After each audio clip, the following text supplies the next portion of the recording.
Hey, Ryan Reynolds here for Mint Mobile. You know, one of the perks about having 4 kids that you know about is actually getting a direct line to the big man up north. And this year, he wants you to know the best gift that you can give someone is the gift of Mint Mobile's unlimited wireless for $15 a month. Now, you don't even need to wrap it. Give it a try at mintmobile.com/switch. Upfront payment of $45 for 3-month plan equivalent to $15 per month required. New customer offer for first 3 months only. Speed slow after 35 gigabytes if network's busy. Taxes and fees extra. See mintmobile.com. This episode is brought to you by Progressive Insurance. Do you ever think about switching insurance companies to see if you could save some cash?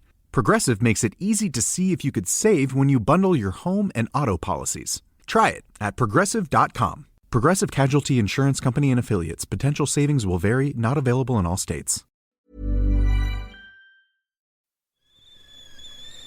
The kettle's boiled, Vic. Great. Perfect timing. Just a dash of milk for me, please, mate. Here you go. Shall we get started then?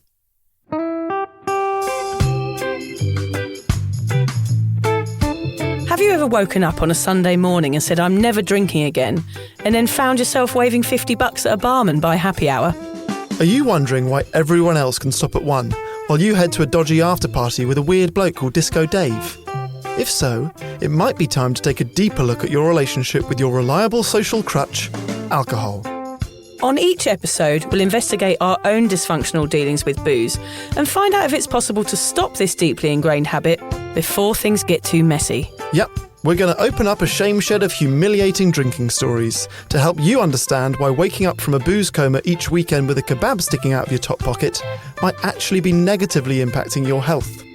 Hamish and I are here to delve into what it's like being sober, an unwanted warts and all look into why giving up those cheeky pints or putting down those mummy wines will make you feel happier, help your anxiety and mental health, and turn you into the most sparkly, authentic version of you. Won't that mean I become boring though, Vic? Well, Hamish, we'll just have to wait and see. I'm Victoria Vanstone. I'm Hamish Adams-Cairns. And this is Sober Awkward. Yeah, so you probably hear some children's music playing in the background. Freddie's got a little bit of an earache, so he's home. But Mr. Blobby came on the television earlier, and guess what he said, Hamish? Well, you won't be able to guess. I mean, it's a wide net for me to guess. Yeah, it's a wide net. Guess what Mr. Blobby said in one episode of all of the years of Mr. Blobby episodes ever. Australians won't know who Mr. Blobby is, or Americans. So Mr. Blobby was this kind of pink spotty character from a programme. Was he a dinosaur? No, it wasn't a dinosaur, it was just a blob. It was like an alien or something. Okay. They used to knock everything over. It was like a drunk person. He was a lot like a drunk. There's a lot of memes about him being... There's a lot of memes about, you know, when you think you get home late at night and you're quiet, but you're knocking everything over. Yeah. And there's Mr. Blobby. Mr. Blobby was on Noel's house party, wasn't he? Yeah. Yeah, and he was just this weird character. Anyway, he happened to be on television the other day. We were watching something, and Freddie just pointed at the screen and went, "That's my real mother." Wow. Oh, I laughed. I sort of thought, well, it used to be your real mother, but you don't know that. I was very much like Mr. Blobby for many years. Do you reckon he remembers it somehow? Yeah, subliminally, yeah. That's my real mother. I was wondering where you were going with that. It's not often I look down at the script and the first thing that we just need to talk about is watching a YouTube video of Mr. Blobby. Yeah. So was she tired when she wrote this? Yeah. I'm the one that's jet lagged. You've got no excuse for that. Yeah. Today we want to have a chat about taking a month off booze. For some, this will be the pivotal month that you start your road to recovery. It might represent years of overdoing it coming to an end. Wouldn't that be brilliant? But for others, taking a month off might just be an excuse to prove you don't have a drink problem and allow you to get blackout bladdered for the other 11 calendar months. But at least it's a month off though, Vic. The old liver gets a rest, you recuperate, you get a break from hangovers, and you prove that you can do it and raise a bit of money whilst you're at it. So the concept is good, isn't it? Yep, there are some positive side effects from giving up drinking for a month. But what do you do once you've supposedly proved you don't have a problem? Well, you start drinking again, don't you? Of course, you undo all the good work and you carry on boozing. So whether it's parched March, no fun November, dry July, sober October or dry Jan, is a month off good for you, or is it just a way of hiding a problem? Did you invent parched March? I did, yes. That is freaking brilliant. Thank you. Okay, back to the actual thing though. Why do people want to take time off something they supposedly love so much? Is the desire to quit drinking for a month a sign that you're questioning your intake and perhaps you're not 100% happy with your relationship with alcohol? Oh, do you think, Hamish? I think so. Do you? I think it can be a bit of both. I think it can, actually, yeah. if lots of people sponsor you to give up booze for a month, Yes. you probably have a problem. Yeah. If people are like, It's never going to happen. Yeah, if everyone's like, no one gives a shit, you're just giving up, I'm not going to sponsor you for that, Yeah. then you're probably okay. That's Yes, my theory. That's very true. Lots of Australians and people all over the world will be taking a break from booze this month. So today we're going to find out why, what happens to your body in that month, and why it could be an excuse to actually drink more. Would it not be better to use this time to reflect on your drinking patterns and find out how to turn 1 month into forever, maybe? Yeah, forever sounds good.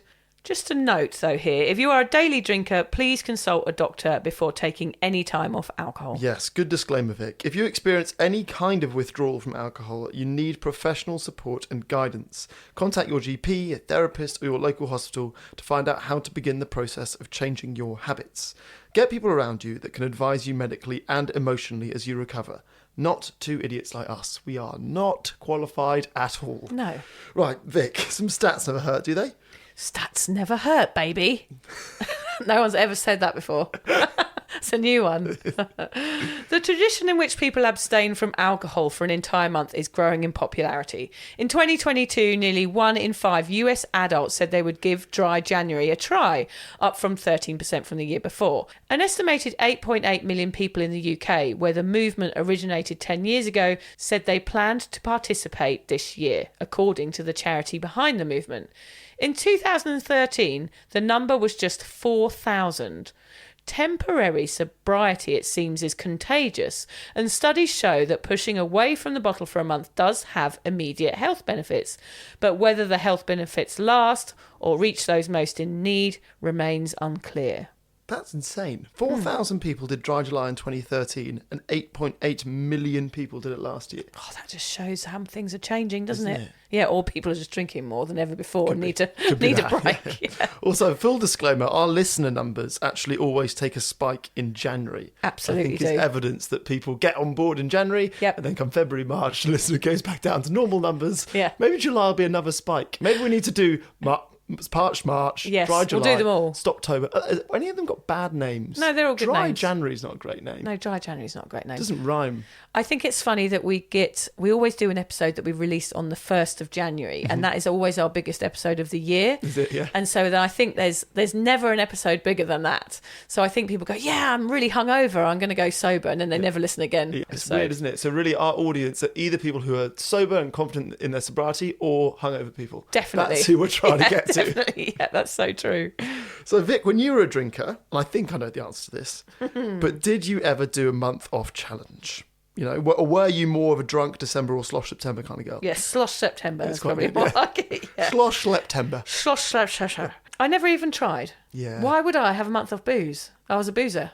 I know, but you knew that you had a problem with it like 15 years before you gave up, No, I thought I had a problem with it, but I knew I had to carry on. right? That voice was louder. Yeah. That voice was definitely louder. Oh, I think I need to give up drinking. Do you want to go down the pub? Yes, that was Okay, always yes. my answer. I thought smug wankers were people that gave up drinking for a month. We know that is true. That is true, partly, We yeah. are smug wankers. We are smug Yeah. wankers. And I thought it was always sporty people. I was like, oh, I hate sporty people. I didn't do any sport for 20 years. Except for Frisbee. Except for Frisbee, yeah. My diaries are proof at how rubbish I was, because I was always saying, I'm hungover today, I'm giving up drinking, and the next day was another hangover or the fear or having a terrible come down or whatever it was. There was always diary entries of promising to give up alcohol and never ever succeeding. Okay. Did you Yeah. ever like start a Dry July and then fail, or No. did you never even start? No, I probably only started a dry Monday. Yeah. So we're not going months here, we're going Yeah, days. yeah, Yeah. There was never thought of a month. Okay. Yeah. Where it was day, yes, I will, no, I won't. That was like, that was as simple as it was. I literally got pissed on the following page. Yeah. Yeah. You may as well flush my social life down the toilet, is what I thought. Mm-hmm. Pregnancy was the only time I ever had total sobriety in my whole life, apart from now. Oh, now I sort of am a bit more smug because I'm 5 years in. I paff at people that do 1 month. I've noticed you're paffing. You're going to be unbearable in July. Yeah. Somebody told me recently, they were like, I'm doing dry July. Do I look like I'm glowing? I was like, oh, God, do I look like I'm fucking glowing? I've done 5 years. People want to share this with you. People want to come up to you in July and specifically want to tell you they've given it a go. They're 3 weeks in, and you're just going to paff. Yeah, I'm going to paff. I sort of want to say well done, but at the same time I'm thinking, try 5 years, you bastard. Before I dragged you into doing this podcast, Hamish, have you ever forced yourself into time off drinking? Yeah, forced yourself. Sounds that's what I did. more aggressive, doesn't it? I've forced you, and have you ever forced yourself? I have forced myself. So 2 different times in my life that I can remember. The first one was in 2015 when I had that Rwandan charity, and I basically asked loads of people to set me dares. And if they set me a dare, as long as it was accompanied with a donation to the Rwandan cricket charity, I would do it. And one was going sober. So I did like a long sober stint. How long? A year. Great. 2015. So I did midnight on New Year's Eve, beginning of 2015 to midnight on New Year's Eve, end of 2015. Okay, I'm just going to pause you there. What you said earlier about people, the one thing that they thought you might hate to do, because even though we call you the normal drinker, people knew you would find it hard to give up drinking for a year, and that's why they suggested that, I'm guessing. I don't even know who said it to me. Yes, that's interesting. It is interesting, isn't it? Because I guess I was 25, I was at drama school, I was living in Paris. Yeah. Living in Paris when you don't have a 9-to-5 job. It was a pretty relaxed atmosphere in terms of booze and drugs at drama school, as you can imagine. It's a freaking clown school, some odd characters there. Yeah. Certainly some mushrooms and acid in jungles and forests that I was not a part of. So yeah, I guess I was doing a lot of the other challenges were sports related. Right. So I do all these marathons and the Mankini and all these triathlons. So not drinking sort of played into them. Yeah. Okay. So in a way, I'm not sure if I could have done it if I didn't have the sporting dates. It's like a marathon every other month. Yeah. So that was a good way to keep me on track. Well done. But yes, I did it then. I drank a shitload of ginger beer and a lot of Orangina. Oh, that was my memory. Orangina's the best though. Yeah. But I don't think I shined, except it was a little bit orange. Right. Oh, yeah. Also, the first month of my relationship with Liz was in July. I think I've spoken about this. Our anniversary is June 30th. So we're like, right, tomorrow we're going to go drive for a month. And I think that was sort of born out of the fact that a lot of the early stages of our relationship were built on pissed up nights out. Yep. So it was like, okay, cool, let's do the first month sober. She raised loads of money, so maybe she had the problem. Yeah. Anyone that raises money and giving up drinking, we reckon, has got a booze problem now, don't we? That's what we're going to uncover today. We're so bad. We're going to be so anti people that want to reach into their pockets and sponsor people. No, we're not. This is a good thing. We're anti-charity. Yeah. That's it. That's sober awkward. Anti-charity. Give lots of money to charity is always our message. I also always thought, even before I met Liz, that I would go sober when my wife or partner was pregnant. I would do 9 months with them. And I never did. I don't even think I did a week. It didn't even actually cross my mind. Quite early on, we went to a drinks party. I think the day that we told all of our mates was Father's Day. And it was like toasting champagne as we told them. I was certainly still drinking then. I thought, forget about that. That was a silly idea. Exactly what we're thinking. You touched on it earlier, this idea of people coming up to us and telling us that they're trying sober. And I am not quite as harsh as you. I don't paff in their faces. Part of me giggles that we are now the people that people feel the need to come out to about their sobriety. Yes. I never really know what to say. Yeah. Except, I appreciate you sharing it with me. And I obviously have done it a little bit longer than you probably have, so I can tell you some of the good bits, but it happens often. We find ourselves in these conversations. Yeah. But a good story that I heard recently was a friend of mine who was dared to give up drinking for a month, and he did 5 years. Oh, really? Which is a pretty rare experience. Yes. He said, I don't know, I think it was a bet, and he said, I don't think I ever actually got paid. Wow. He had to do 5 years off the back of a 1 month bet. I think that's what we're going to aim for in this podcast. If we can hear a few more of those, that is what we're going to try and say. He had maybe one of the great answers to why aren't you drinking, which we've never mentioned before. Oh, yes. And we've done some research on this. Yeah. His answer to why aren't you drinking, why do you ask? Oh, yeah. Quite good, isn't it? Oh. It is, isn't it? It's quite pointed. Why do you ask? Why do you ask? Oh, my God. That is the best one ever. It is, isn't it? Yep. I was so excited when he told me. Yeah. It's a bit like that "why are you so obsessed with me" one, Yeah, isn't it? It's it's just similar. really to the point. Like, why is what I put in my body any of your bloody business? Yeah. Absolutely brilliant. There you Love go. that Little guy. gem, little Yeah, gem. it is a gem. I always get people coming up to me if I'm out in a pub that know me and are drunk, and they say, "I don't usually drink this much." Yeah. I'm like, "Oh, well done. Yeah. Well done for not normally drinking this much." People just feel like they need to tell me. It's quite sweet, really. Right, we both have different experiences here. Did you take time off because you thought your body needed a break, or was it because you needed to prove you could do it? There's a very important distinction to be made here, though, which was flagged to me recently by a listener. Oh, yeah. So this is the difference between someone who gives up alcohol, who does not have a problem with it, like I did, or someone who gave up because they were an addict and had a real problem with it. And that is the use of the word self-control. Yes, So somebody if picked you up on that, yeah, they did, and it was didn't a they? very fair point. Yeah. So if you gave up alcohol without having a problem, it's possible that it is a question of self-control. You giving up for dry July or you giving up for a year, whatever it is about control. If you are coming at this from an angle of someone who was addicted to alcohol, self-control does not play any part in it. And Correct. actually even using the phrase self-control is offensive and can be a trigger. It's because it's a blame. It's like you're blaming them for, Or they're just for weak. the addiction, They which, of can't course... put it down. Yeah, Exactly, yeah. which is absolutely not it. So that was a mistake I made, but it's always important to be sensitive to language, I think, within sobriety, because you can rub people up the wrong way if you say the wrong things. So yeah, if you are giving up because you want to, this is a question of self-control, July. If you have a problem, then really it's out of your control, and that's possibly when you need to go and get some professional help. Definitely, good point, Hamish. If you would like to support the Sober Awkward podcast, we're excited to announce that we've joined Patreon. Patreon is a membership platform which allows you to give back for the content you love. By buying Sober Awkward a cuppa once a month, we can keep the giggles coming and continue sharing our sobriety message. By joining Patreon, you get access to Sober Awkward merch, extra content, special promos and loads more. Just find the link in the show notes or head to patreon.com and search for Sober Awkward. And together we can learn how to feel the awkward and do it anyway. When you went back to drinking, did you feel better about it because you'd shown the world that you didn't need it?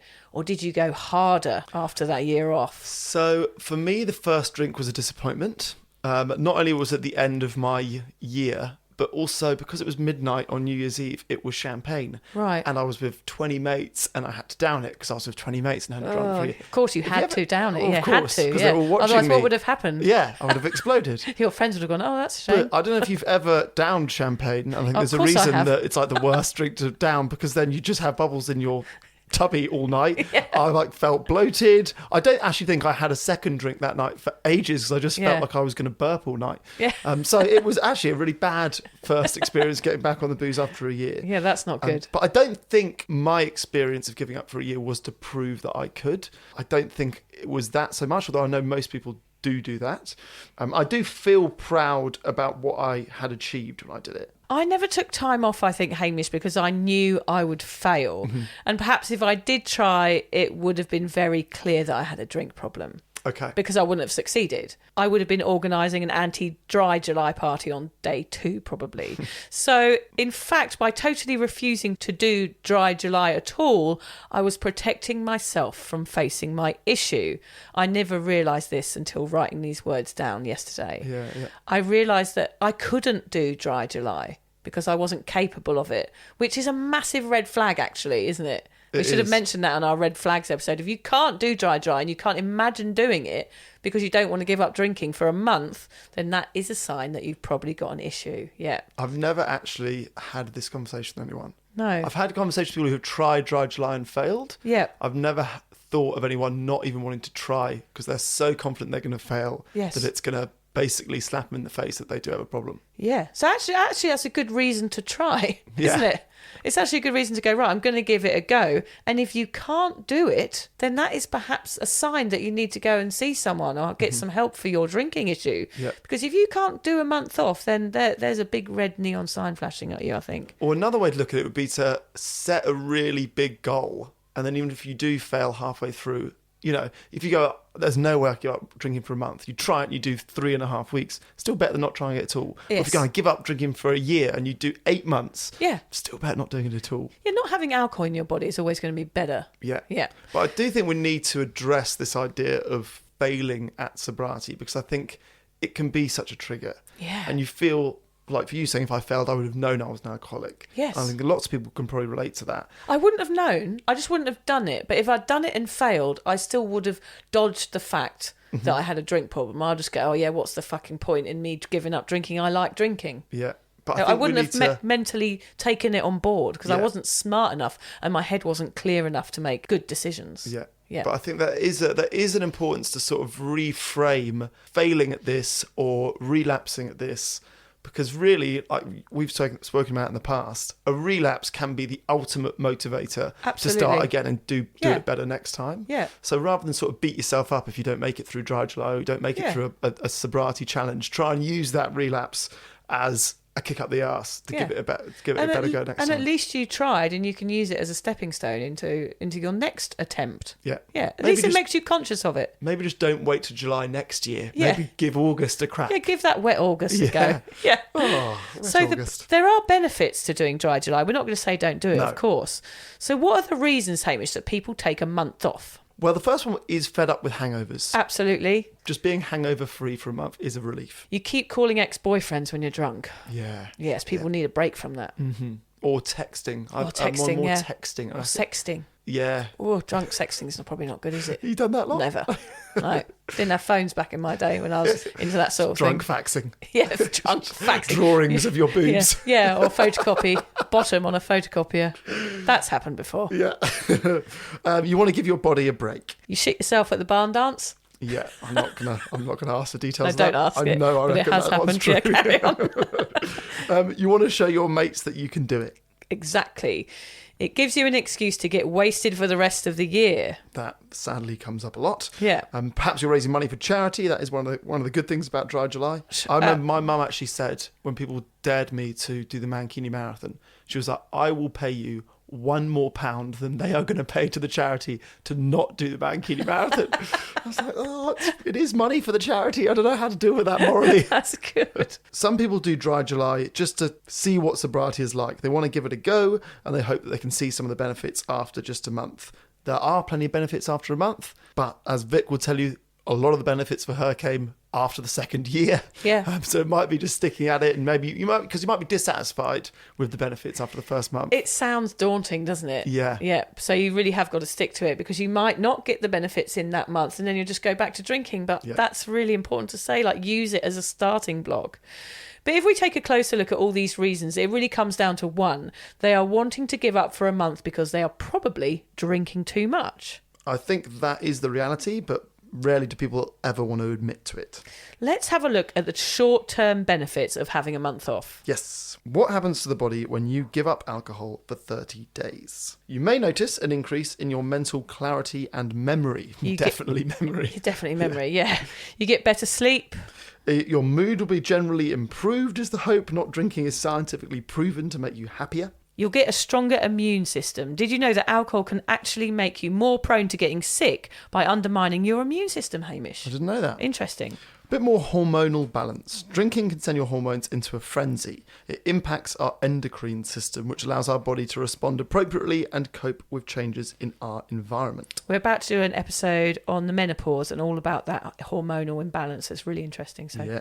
Decreased inflammation. Heavy alcohol use can lead to systematic inflammation or prolonged inflammation throughout your entire body. Cutting out alcohol for 30 days or more can lead to a reduction in things like joint pain, headaches, and body aches. You'll get better digestion Yep, and healthier liver function. and, of course, the reduced risk of cancer. So these are not small things, Vic. After a month, you hope that you'll be feeling pretty shit hot. Yes, but then the calendar ticks over and you go mad.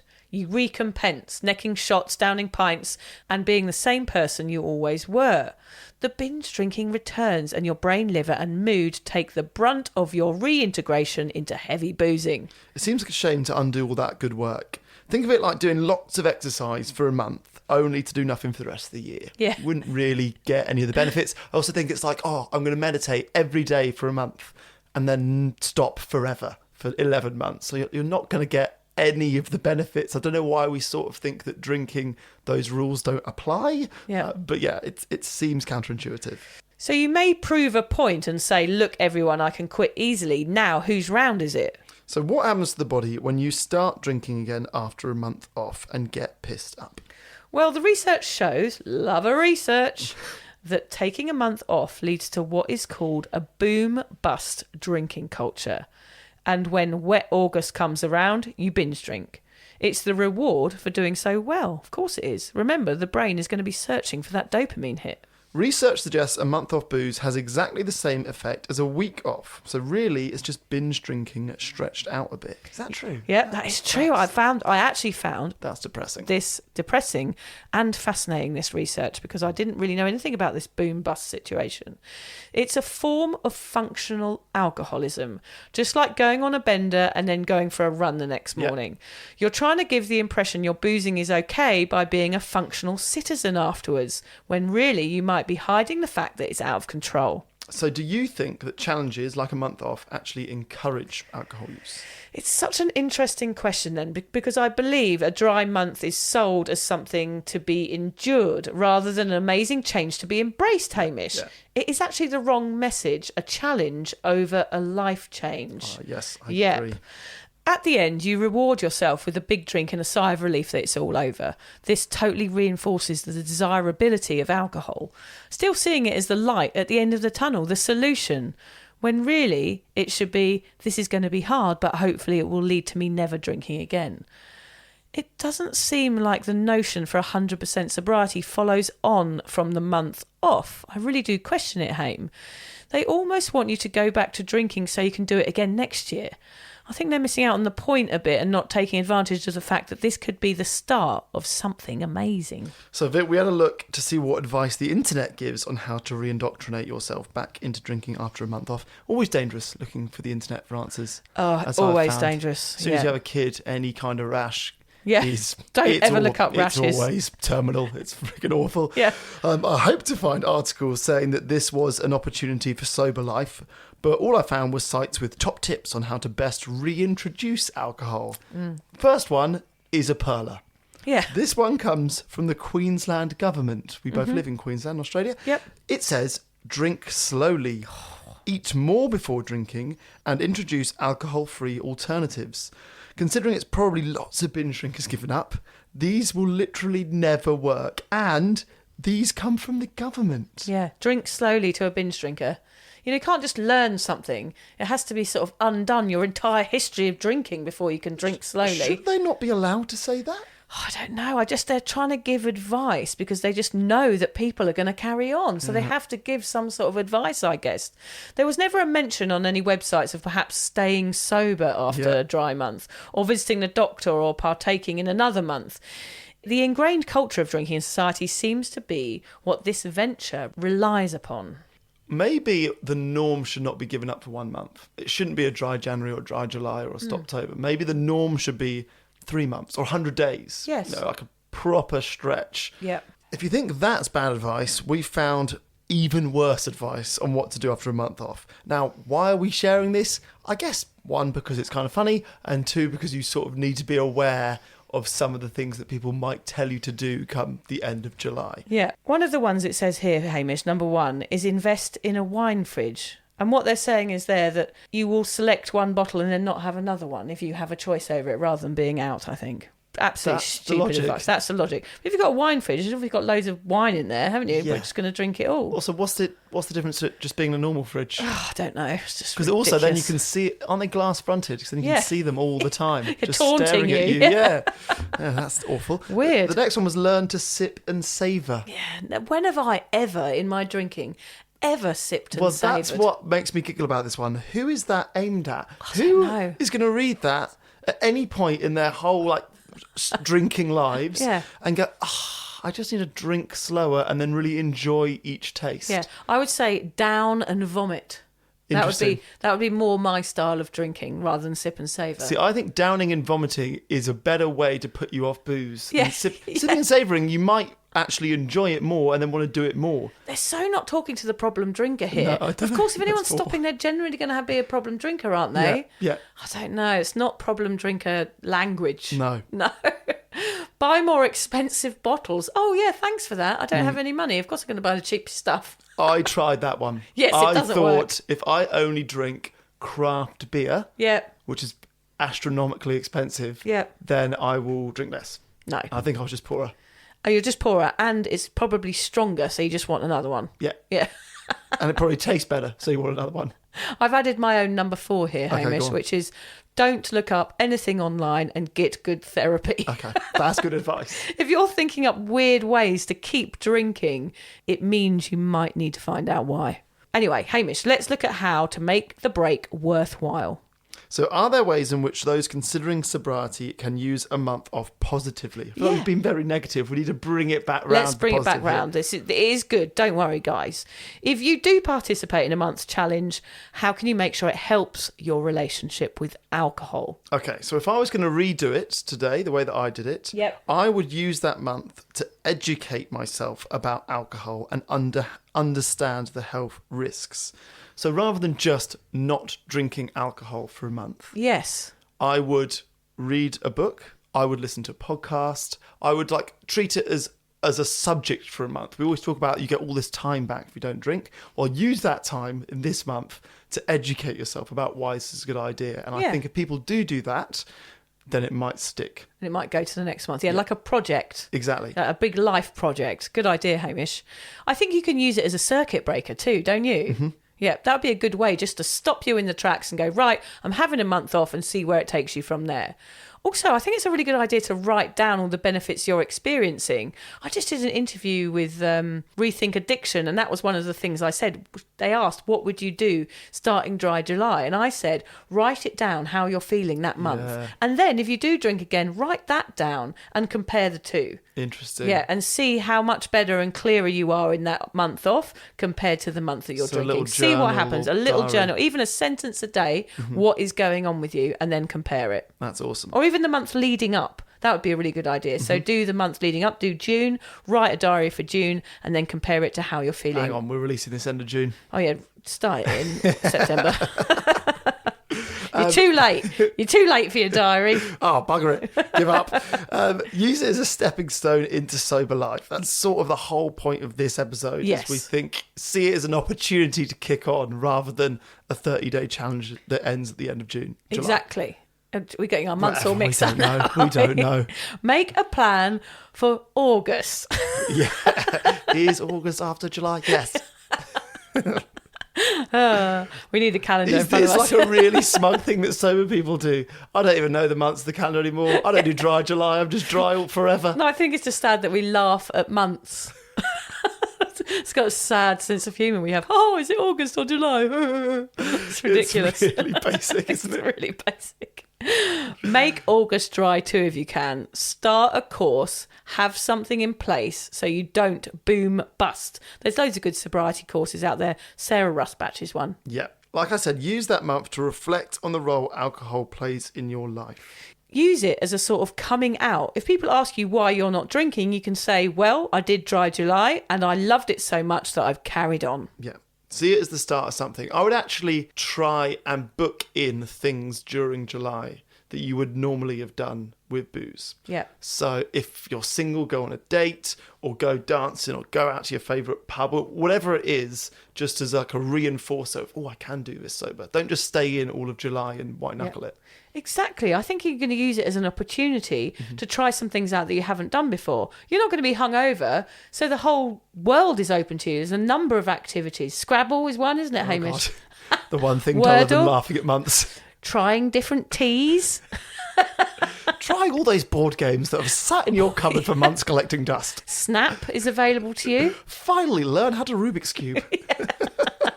No, seriously, there are some good things out there that you can do that don't involve word games. You can use this reprieve in a positive way.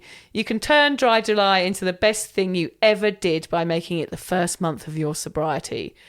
The app goes on and you start counting your sober days. This is a chance to give your body a break and really focus on why you drink, whether you need it, and to take a peek into what sober life could really be like. I think that's an interesting point. You could actually open an app, because Great idea. if you open the app, then you'll be disappointed to stop it at Yeah, it's 32 day one. days, whatever it is. Plus, an app is counting days up.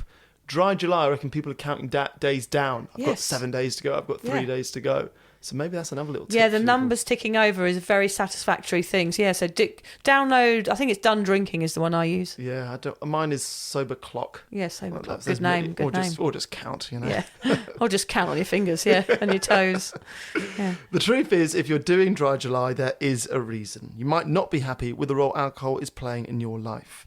This is an opportunity for change, so use it and then take the steps and tools you need going forward into an alcohol-free life. Giving up booze for a month doesn't magically wipe the slate clean. Partaking in Dry July won't negate the effects of drinking more than you should the other 11 months of the year.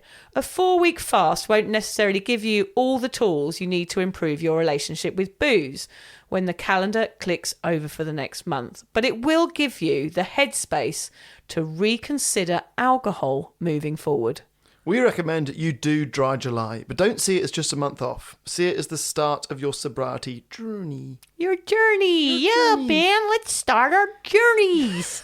That way, all the benefits stay and you get to leap into the life you always wanted. Yeah. Yes. Try and grab someone and do it with you as well. I think that always helps. Doing it with Yes. with a mate. Yeah, even a group of mates. Yeah. Yeah, Well, I get think people together. You can convince a whole group. I haven't got a group. You don't have a group of drinking mates, though. Mine's avoid more you. like a gaggle. I was actually, funny enough, this bit totally unrelated, but have you ever looked up all the things, the groups that they're called?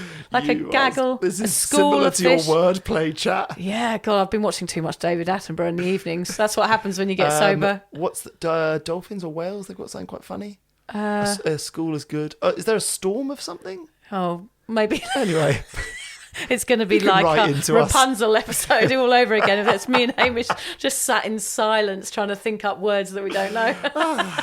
our life isn't dull. Our life isn't dull. Our life isn't dull. Our life isn't dull. I love it. Do you want to finish on this lovely quote, Hamish? Yes, I will. Okay. If you're not moving away from a drink, then you're moving closer to it. That's so true, That is isn't good. it? Yeah. We just want to mention on here as well, of course, very quickly, we've got our show coming up in September in Sydney. So go on to Eventbrite or www. Do we still say that, Hamish? So, yeah. Do you still say I don't it? think you have to. I think you just go straight to soberawkward.com and people assume the triple W. worldwideweb.soberawkward.com and buy your tickets today. And if you've got any mates in Sydney, get them onto it because that would be great. We can't wait to meet some of you down there. Or just fly across the world for it. Yeah, we'll fly across Doesn't the matter. fucking world 21st and come September. and see us. Yeah. Yeah, that would be nice. Thank you. I would appreciate that. Yeah. Whoever flies the furthest Yeah. gets... A big kiss. Oh, I was going to give them some sort of merch, but No, sure. don't give them merch. We don't make money if we Can't give them afford merch. that. Yeah. Go and buy a T-shirt on soberawkward.com. There you go. Yeah. And then we'll give you a big kiss. I'll kiss the package. That doesn't sound right, does it? If you're a man, I will kiss that your is- package. I only did that when I was drunk, Hamish. Thanks for listening, everybody. If you're questioning your relationship with booze, you're struggling to moderate, or your hangovers are causing anxiety, it might be time to reach out for some support. Yeah, just talk to a mate about how you're feeling, contact a local doctor, find an AA or sobriety group. Vic's got one. Yeah, just head to www.cuppa.community. Remember, if you're questioning yourself, it might be time to seek support. Even though this journey can be awkward, it is definitely worth it. And if you've enjoyed the Sober Awkward podcast, don't forget to review it, rate it, and share it with your mates. They have to share it with their mates? Yeah, of course they do. I'm not doing this for nothing, Hamish. Bloody hell. How do they share it? I don't know, just write it on the document.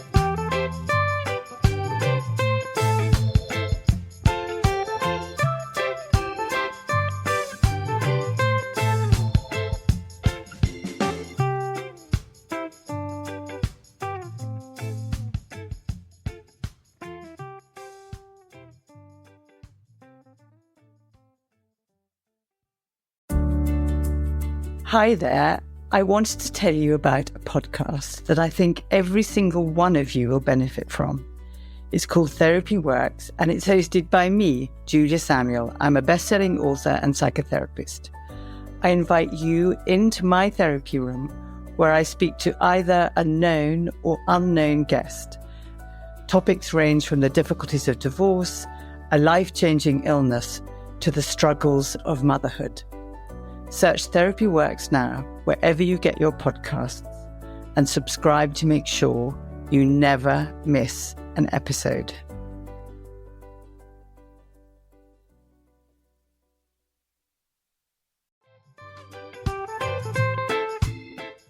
Vic, so do you fancy coming on a sober holiday? Don't worry, we're not talking about some corporate wellness retreat with cucumber water and enforced eye contact.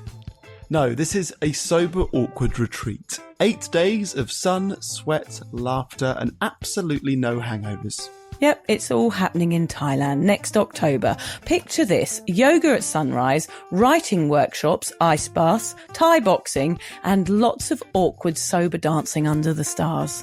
It's a proper holiday with proper weirdos. Our kind of people. Yeah. You'll meet legends who've also given the booze a boot and want to have fun without feeling like a social reject.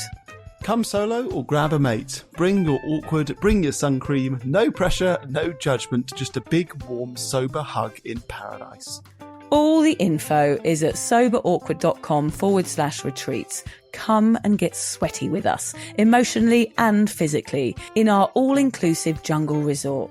You'll start out as 15 strangers and leave with 15 new sober mates. I'm not sure I want 15 new sober mates, actually, particularly sober ones. Yeah. Oh, well, you're not invited then.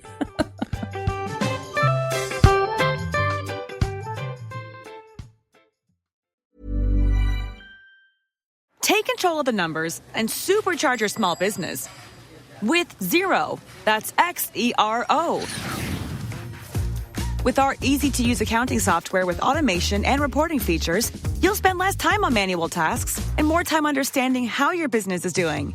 87% of surveyed U.S. customers agree Xero helps improve financial visibility. Search Xero with an X or visit Xero.com/ACAST to start your 30-day free trial. Conditions apply. This episode is brought to you by Progressive Insurance. Do you ever think about switching insurance companies to see if you could save some cash? Progressive makes it easy to see if you could save when you bundle your home and auto policies. Try it at Progressive.com. Progressive Casualty Insurance Company and Affiliates. Potential savings will vary, not available in all states.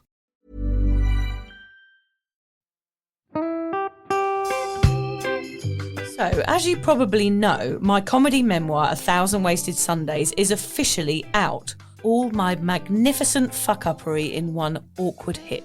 If you'd like to get your hands on a copy, it's now available from all good bookstores. We always say all good bookstores, don't we? Yeah. Are there bad bookstores? No, it's probably ones with moody sellers. Oh yeah, really depressed librarian folk. Yes, Okay, yeah, good. yeah. So there are probably some, but we're only storing it in the good ones. It's only made it into the goodies. You can also get it from all good online retailers. The print version and ebook are out now, and the audiobook will be available in March. I've been writing my memoir for 5 years. It will make you laugh, cry and cringe, and hopefully inspire a few people to reconsider their relationship with booze. If you love the podcast, then I think you'll love the book, even if I do say so myself. Hamish has read it. What did you think? I feel like I know a little bit too much about you now, to be honest, Vic. Look, I really loved it. It was hilarious and surprisingly moving, but I feel like I've seen you naked in a literary sense. Yeah. Does that make sense? Yeah, that's worrying. Yeah. From an emotional point of view, seriously, it wobbled my teeny weeny wooden heart, Vic. Okay. My teeny little wooden heart. Well, his wooden heart is broken. Anyway, so if you do manage to get your filthy mitts on a copy, please do me a favour and head to goodreads.com and give me a review. Doing that will help me get it out there to those that need a bit of sober support. So there you have it. My story, unwanted warts and all. Come and get awkward with me. Not to be too demanding or anything, but seriously, go and buy it now. Go and buy it right now. Yeah, don't just tell your friends, buy it, and then buy your friends one or two. Yeah, don't give them a copy, buy it. Yeah. And you know what? Don't be careful where you store it. If you lose it, you can always buy another 5. Buy another one. Yeah.